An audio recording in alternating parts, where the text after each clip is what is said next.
let's talk about studying and practicing a little bit more in depth. I think I might put together a long form video, truly kind of like walking through studying and practicing. I've done one in the past, and it was pretty popular. I've done two, I think, and I think it's time to do another one. But in the meantime, since I'm in the spirit of just making videos all the time, I will just simply talk about it. So uh, today I was talking with a student. They're asking me some questions. Or no, I'm sorry. Let me rephrase this. They weren't asking me questions. They were just talking to me. They were just kind of like saying how they were studying and how they were practicing certain things. And it was really cool.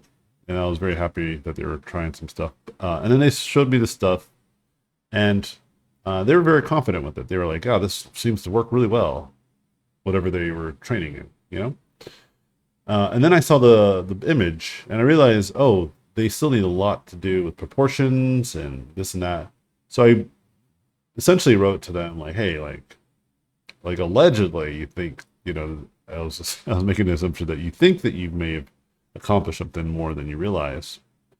Um, so I used the word allegedly, and I said, "I think you need to still train your proportions and generally your anatomy. Like you just need to get good at anatomy. Like you have to start training this because it's going to make it easier and easier." Because I think they were kind of talking about how they were using references and how they didn't use references, and how they were using the reference to kind of refer back to.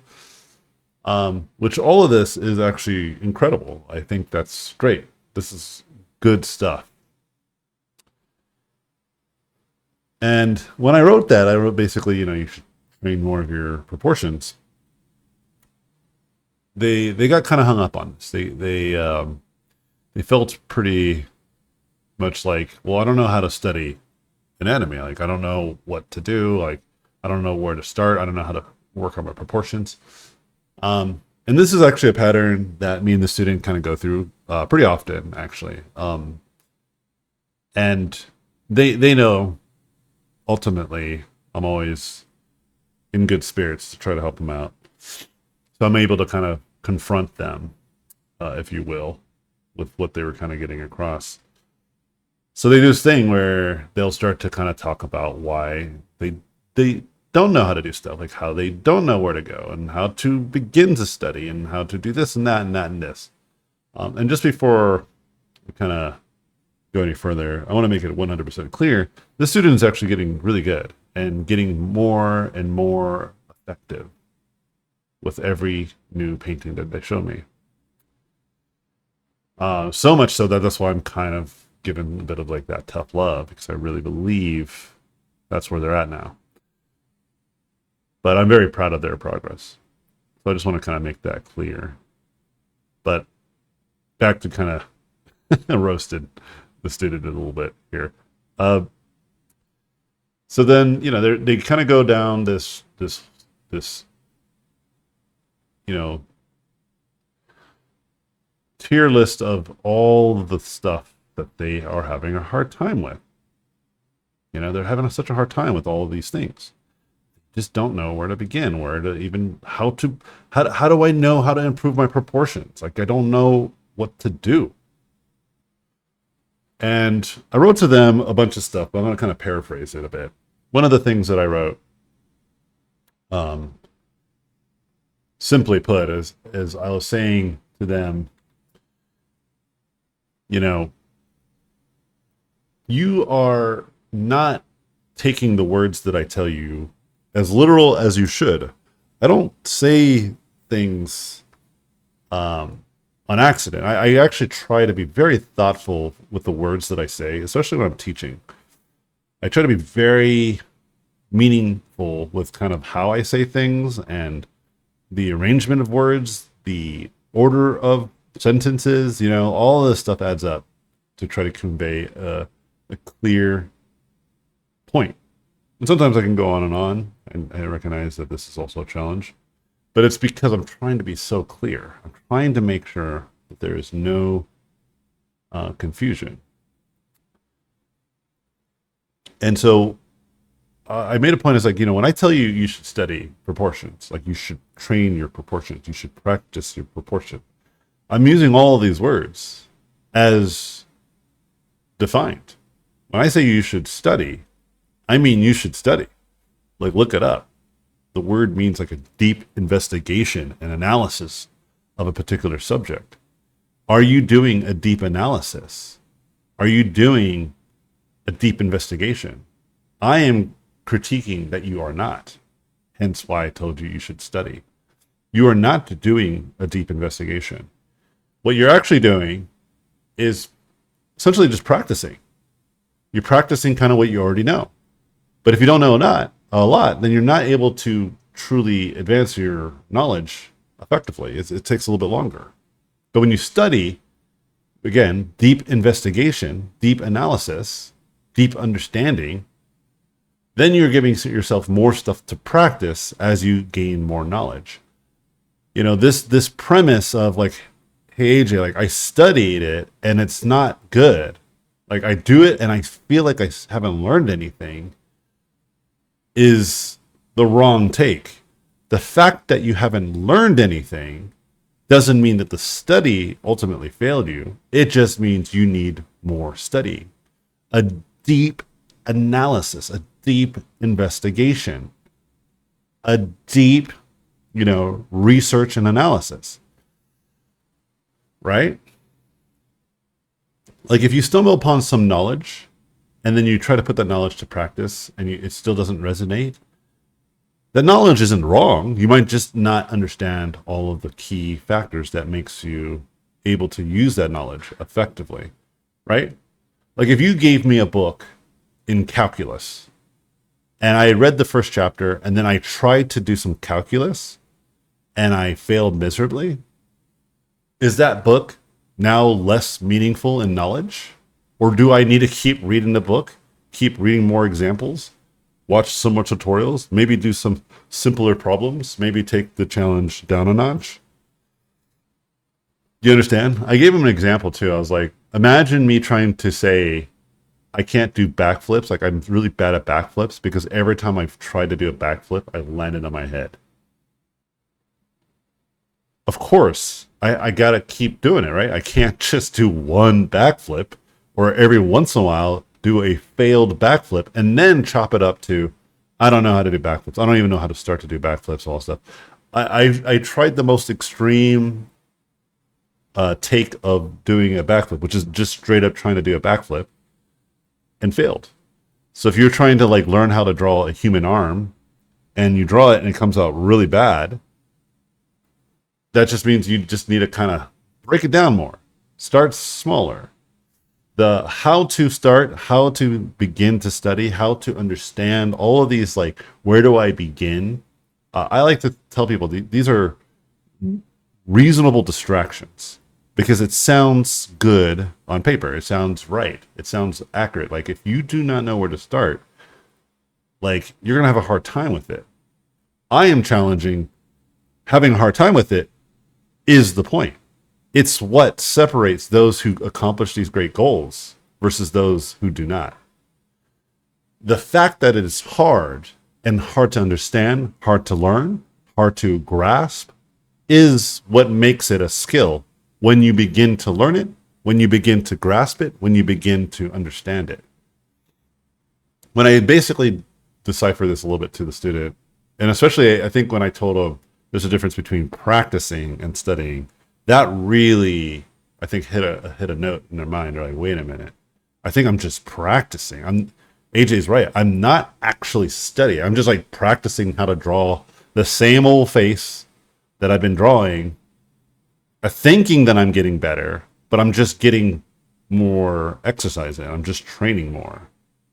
But I've been told I need to work on my anatomy. I've been told I need to study my proportions. I've been told that these are off. And if I am practicing the very thing that I'm being critiqued on consistently, I'm just going to sharpen that skill. So for instance, I keep painting and drawing the way that I draw without any meaningful advancement to my overall skill outside of just proficiency and efficiency. It's because I don't study as much as I once did completely new subjects, you know? I was just thinking about this actually yesterday. I was thinking, oh man, I really should just do a lot more environment painting. I want to do a lot in environments. I do lots of characters, and I love character design. Truly, like character design, mech design, creature design, chef's kiss. I love it, and I've accomplished a really great skill, and I'm very proud of this. But I think it's time for me to truly elevate my skills even further. I want to be just as good of an environment concept artist as I am a character concept artist. I think it's time. I think I'm going to start to really start training. What I might do too, I might do like those study sessions. I did one, but that was like one, and then I haven't done it again, you know? And so I'm never going to be bewildered why my environment art isn't that of like some of the greatest amongst my peers. A lot of my students will tell me that I'm actually incredible because I do a lot of environment paintings and paint overs for folks, and I actually have done it professionally quite a bit of times. I would say that I'm a little bit above an associate in terms of concept art specifically, you know, and I have a good eye for it, obviously, because I've been art directing and I've worked with people that are absolutely superior than me. So I've been in positions where I would kind of, learn from the best through proxy, but it's not something I can do in practice, essentially. And I always like to chop this up as like, it's the difference between a long distance runner versus a sprinter. And even a sprinter, there's like the 400 to the 200 and 100, and those are all different. And then there's hurdles within that, like there's a lot of stuff to get good at, even in each individual discipline. Um, Moral of the story though, just to kind of put a bow on this point, I think a lot of people, I read some of this stuff even in the focus comments, like when people were responding to the focus, because again, I think people are trying to find, like I said, reasonable distractions, things that when you say them out loud and you tell people what the challenge is, most people will agree, including myself. But I always tell folks, then you got to change the paradigm. You got to change the perspective here. And I think a lot of self-help gurus will typically chop this up to grind, grind, grind. Don't be a bitch. Work your ass off type vibes. Stop making excuses. I don't think that this is a good tactic as an educator because it feels too personal. You're almost making a case against the person's specific personality. And I have met all sorts of personalities that it's hard for me to say that you can't accomplish these goals if you're not a quote unquote hustler, right? And my student included. I would never, and they would also agree with this. They would also agree that they're not that kind of hustle, hustle, hustle, grind, grind, grind personality, but yet they've been pretty consistent and they've been pretty on top of working on their skills. And every once in a while, when they get a little bit set back and they kind of want to stop, they message me and I give them kind of a pep talk and then they get back to it. Not everyone can just go and work really hard out the gate. Sometimes a little bit of empathetic reasoning and acknowledgement and validation, along with realistic insight.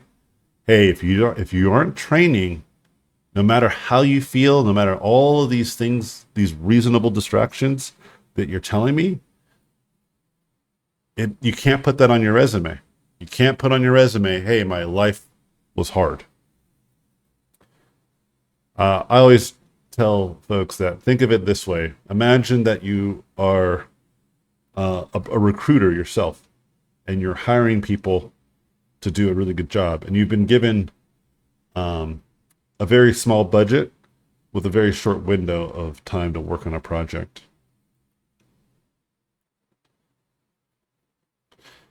Would you hire somebody just because of their story if they had no skill? Of course not, right? You would want them to have some skill. What if they're not very good, but they have some skill? Would you still hire them? And some people say, yeah, I would give that person a shot, right? I've actually talked with students that would say this. And I would always tell them, trust me, this would be a mistake. You'd be taking such a gamble. And I have seen this happen, and this has shut down studios because of this. They would hire teams predominantly junior, but juniors, by the design of the title, don't know how to do many of the things. They're just as lost and confused as you might be. Hiring experts, hiring people who have tons of experience and incredible skill, tend to have a little bit more nuanced understanding outside of their skill, which makes them of value. This is what makes them a valuable asset.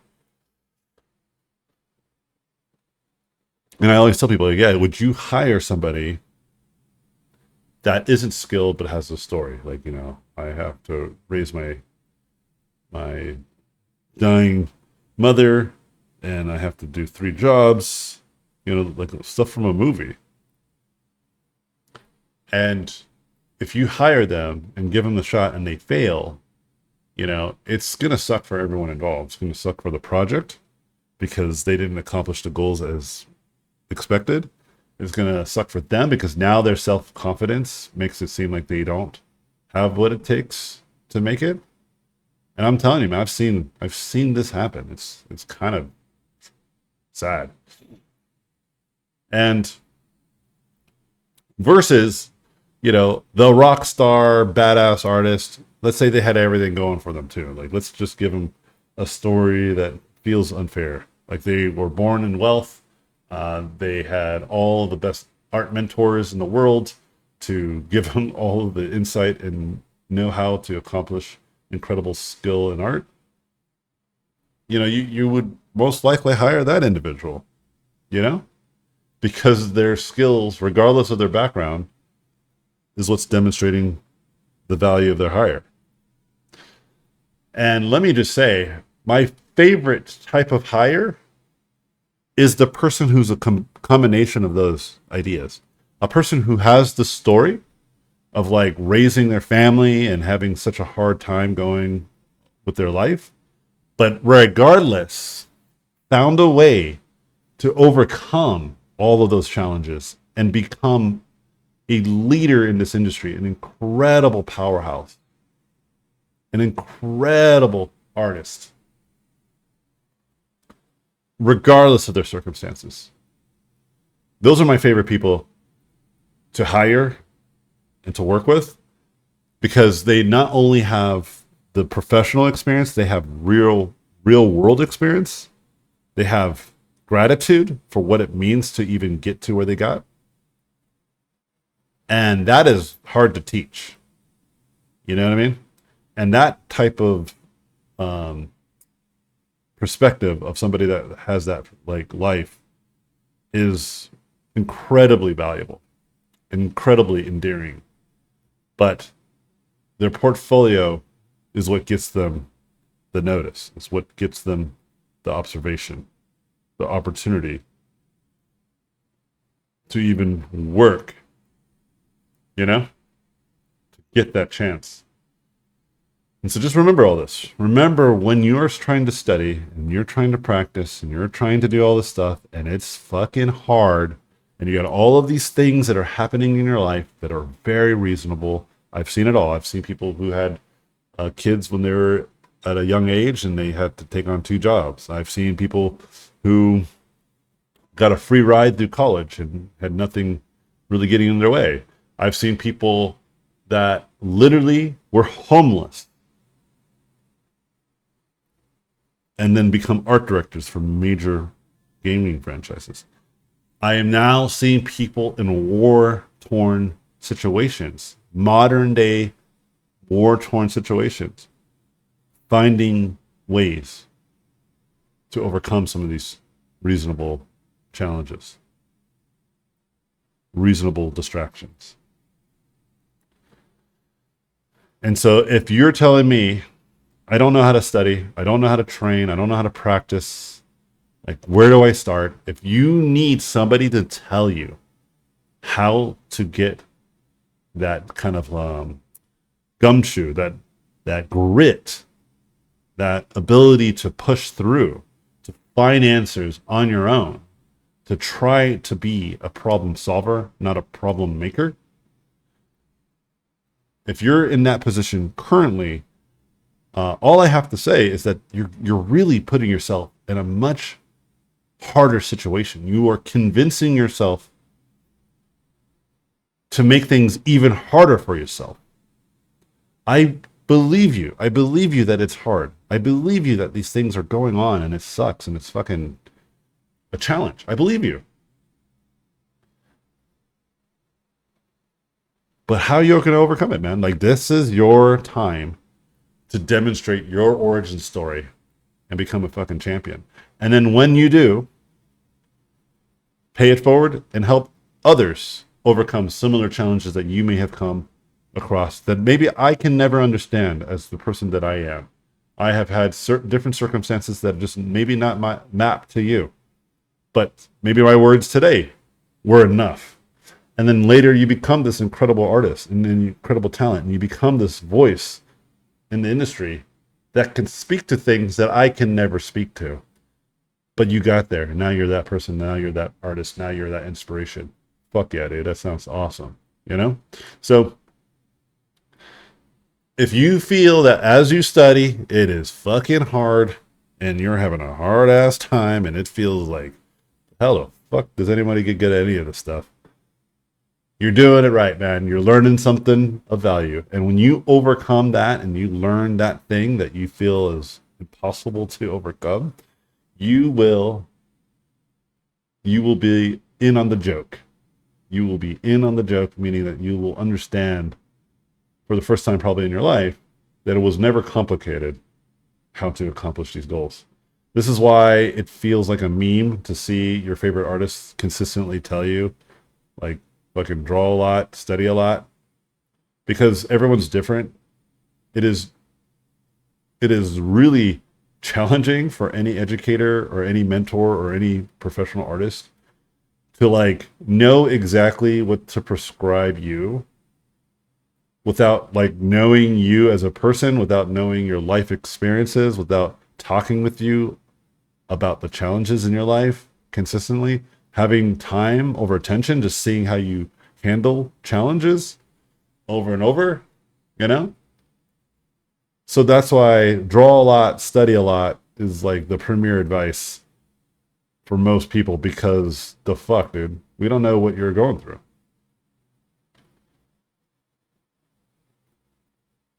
So anyway, I appreciate y'all as always. I am going to get back to work after I kind of do this little outline here. I'm going to do this too. I'm going to do this right here. But yeah, and for what it's worth, my student heard all this stuff. I kind of told him personally. And again, I got a little bit more into the details with them. But yeah, they got it loud and clear. They were like, fuck yeah. They got super inspired actually, which is awesome. And it made me realize maybe I should do a video about what I talked to them about, because it was pretty nice. And I was like, oh, this is one of those things that I think is a good topic to just spread outwards. Just don't keep it in hiding only amongst my students. And again, I think the value of my mentorships typically is that I meet people where they're at and act more as a personal trainer, like personal art trainer / art therapist more than anything. And that usually gets people to fucking draw a lot and paint a lot, you know, and start to study more. This is typically what ends up happening. I had one student in my class. She did such a great job of studying. I was telling her, because she was having some reservations. She's like, this felt hard. I don't think I understood this. And I'm like, you're doing it. You're doing it. You're learning how to become an awesome artist. Like, nothing you've done here was wrong. I think the only critique I gave her was about her her definitive her definitive stances on stuff, like what she thought was going on. I was like, don't have any definitive stances unless you can competently keep creating good results. Then you can have a definitive stance on that. This is probably how you do something. Otherwise, don't do that. Like, you'll accidentally create blind spots, you know? But anyway, she was doing great. I was super happy about that. But anyway, hope you guys enjoyed the video. I'll see you guys in the next one. Have a great weekend. I'll probably have 2 short form videos for Saturday and Sunday, but Yeah, I'll get them out to you guys. See you guys then.